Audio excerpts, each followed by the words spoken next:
श्री राधे कृष्ण। ओम नमो भगवते वासुदेवाय नमः। कथा 57। महाराज भृंगु की तीनों देव से परीक्षा लेना कि कौन सर्वश्रेष्ठ है।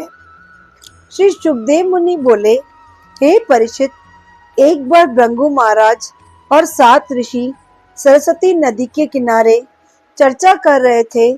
तभी ऋषियों ने भृंगु महाराज से पूछा कि तीनों देवों में से कौन बड़ा है। ऐसा सुन सभी ऋषियों ने अपना अलग अलग मत दिया। किसी ने शिव जी, तो किसी ने विष्णु जी या किसी ने ब्रह्मा जी को सर्वश्रेष्ठ कहा। तभी महाराज भृंगु बोले, तीनों देवों में से जो अपने क्रोध को रोक सके और बुराई के बदले भलाई करे, वही सर्वश्रेष्ठ होगा। मैं तीनों की ही परीक्षा लेता हूँ। ऐसा कहकर महाराज भृंगु ब्रह्मा जी की सभा में गए। उन्हें दंडवत किए बिना उनके सामने बैठ गए। वहां बैठे सभी ऋषि महाराज भृंगु की इस गलती पर अचरज करने लगे और ब्रह्मा जी को भी क्रोध आ गया और श्राप देने लगे। पर महाराज भृंगु स्वयं ब्रह्मा जी के ही पुत्र थे, तो उन्हें श्राप नहीं दिया, किंतु बहुत क्रोधित हुए। फिर महाराज भृंगु शिव जी के पास कैलाश पर्वत पर गए।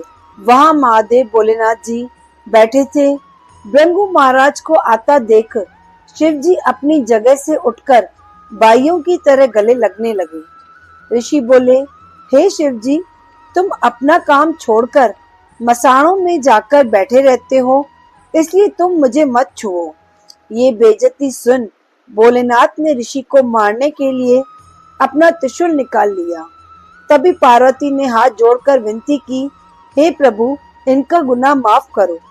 फिर महर्षि खुद को वहां से बचाकर वैकुंठ में गए, जहाँ विष्णु भगवान के चरण माता लक्ष्मी दबा रही थी। वहां महर्षि ने विष्णु जी की सीधी तरफ छाती पर एक लात मारी। तभी वैकुंठनाथ जाग गए और विष्णु जी महर्षि के चरणों में गिर गए और बोले कि ऋषि, मुझे क्षमा करें, आपके आने की खबर नहीं हुई। हे ऋषि, आपके चरण तीर्थों के समान हैं। आपके लात मारने से मेरे सारे पाप धुल गए। मेरी छाती पर आपके पैरों के निशान व लक्ष्मी का वास सदा रहेगा। हे राजा परीक्षित, विष्णु भगवान के इतने मीठे वचन सुन महर्षि भृंगु बहुत प्रसन्न हुए और अपने किए पर बहुत लज्जित भी हुए।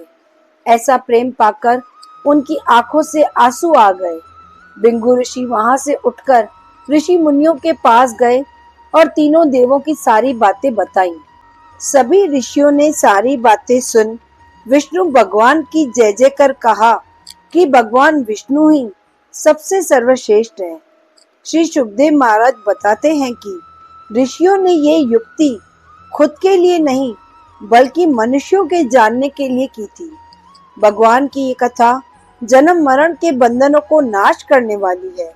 जो प्राणी इस कथा का अमृत पीता है, वो सदैव कष्टों से छूट जाता है। बोलो श्री राधे कृष्ण। ओम नमो भगवते वासुदेवाय नमः।